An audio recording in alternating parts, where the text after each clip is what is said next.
Well, hello once again everybody. As you can see, I'm up at the video editing PC and trying to put together another report from the high entropy zone. Haven't been putting much up on YouTube of late. Well, I mean, there's a little batch of stuff that have been in the can for a while recently. There's this 350 Sport I've been working on, which is embarrassingly behind. I need to get it sorted and back to the owner so I can get my 350 Sport up on the bench. The annual safety inspection is now overdue, so I can't legally ride it at the moment, and it appears that I've worn the rear brake out. That's not working very well, and it has a tendency to stick. And that bike also probably needs sorting for the annual club track day, which is fairly early on in July, and I've got to decide whether to take that one or to take another very good acquisition, which I shall put into the report. I'm trying to get some more stuff done and some more stuff out. There have been interruptions like the April Stafford show and the Morini Riders Club AGM. The AGM was brilliant, actually. It was local to me, so whereas most people camped, I commuted. It was only about half an hour away, and we had a lovely ride out on the Sunday to the Shuttleworth collection at Old Warden, which is a wonderful vintage aircraft collection, which also has, for instance, some of the replicas done for those Magnificent Men in Their Flying Machines film from quite a few years ago now. But anyway, yeah, that was a good break. So I did a little bit of horse trading with Tom Lipton, so I'll open the box of stuff that he sent me, and a little minor bit of work for my mother, and then the new bike acquisition, and that'll be about it for this time. And I'll get this all wrapped up and put it up, and hopefully more before very long. Well, as you can see, we have a flat rate shipping box from the USA, and this is from Tom Lipton. And if you remember a little while back, I had my metrology haul, and Tom expressed an interest in a couple of items, and I wanted a couple of things from the US, so we did a little bit of back and forth and deals on it. And one of my visitors to the workshop is going to be hand delivering Tom's stuff. In particular, there were some books which are going to be would have been quite heavy and expensive to ship. So Tom should have those shortly, hopefully. But in the meantime, the box Tom has sent to me has arrived. So let's open it up and see what I've got. All I've done is open the flap and had a peer inside. I haven't gone any further than that. So let's shift over a bit and start removing packaging. And the one thing I had spotted was one of these rather nice T-slot brushes. I normally just use the vacuum cleaner and then eventually have to go in with a different tool to clean the slots out. So that'll be very handy on the mill, and perhaps a magnet upgrade so I can stick it to the side would be a good idea.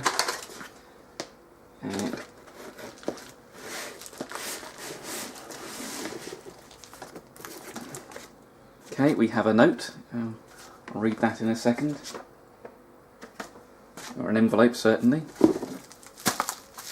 And I guess this will be a copy of Tom's book. I requested that I could order a copy, but Tom has generously sent me a free one.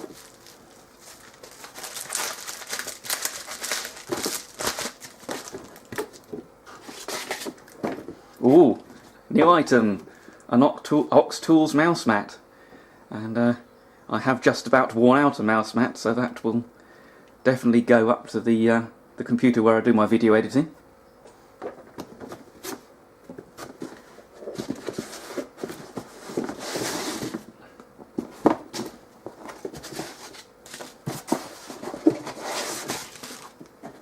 Okay, so we have another box, and I should know what's in here because it's what Tom and I discussed.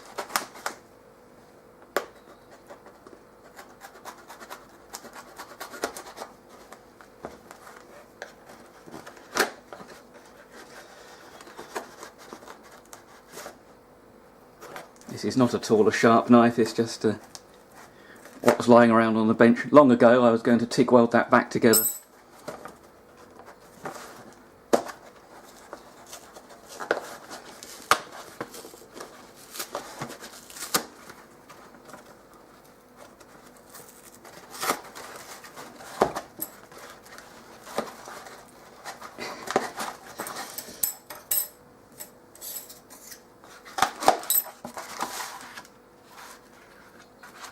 Aha! Well, this is the gauge setting ring that I discussed with Tom, and the reason for this is on eBay I had found myself a new old stock Mitutoyo 3-point bore micrometer, but the set did not include a setting ring. So in order to set these as accurately as possible, you need a gauge ring, and they don't seem to be particularly common in the UK, but I'd spotted some new old stock ones on eBay in the USA, so that's how the deal came around. So that's fantastic. That will, all these bore gauges, I've got 3 different sizes, have to be found homes in the cabinets, probably more cabinets to be honest, but that's wonderful. And the other thing was Tom's usual excellent packing job, a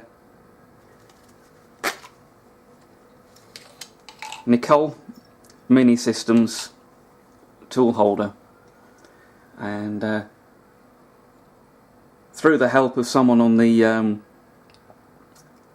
YouTube Machinist group, I bought a set, and they helped with shipping because the original shipping cost was somewhat outrageous.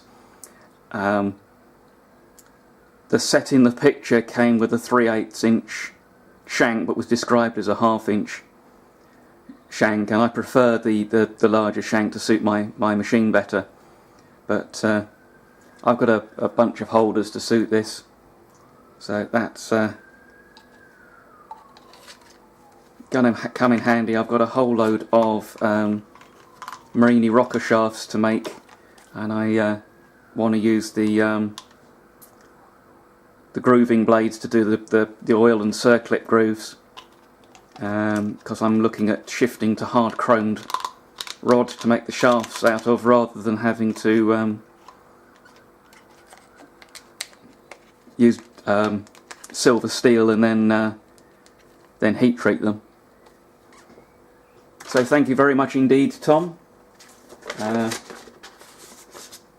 what's in the envelope are some a window sticker and a decal. I shall look forward to reading the book. I'm not going to unwrap that in the workshop. These are a reasonably clean pair of gloves, but don't want to damage the book. I shall leave that to my cats, who will no doubt, as they do with everything in the entire house, investigate it very thoroughly. I've just got a quick little job to do. My mother managed to burn a saucepan, and it's pretty difficult to clean, so I'm just going to give it a few seconds in the bead blasting cabinet and see what kind of result we get. And these aren't particularly expensive saucepans, so if this doesn't work, it'll become a workshop tool and we'll just replace it. Well, I've done nothing, not even wiped this down since it came out of the cabinet, and I think we can call that a successful clean-up job. It's been another addition to the stable of Morinis in the form of this 1952 175 GT, and there's a few bits on it that aren't original. I mean, the race seat. The tank is actually off a Settebello, because it has the little loops on the top for the strapping the pad on, which was the sort of thing you did for the Cross Italy road races or the Milan Taranto. And it needs a few bits and pieces sorting out. You can see the headlamp's half hanging off. That's because the little mounting ears are far too short. They need extending. Well, I'm meaning to make new ones extending forward.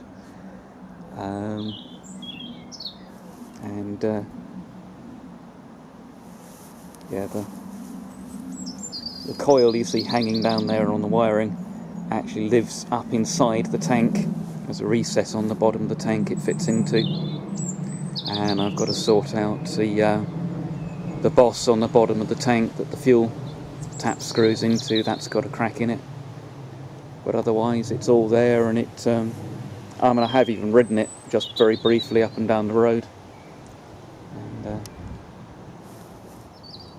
I don't know, I may even sort this one out and take it to the track day. We'll see how things pan out.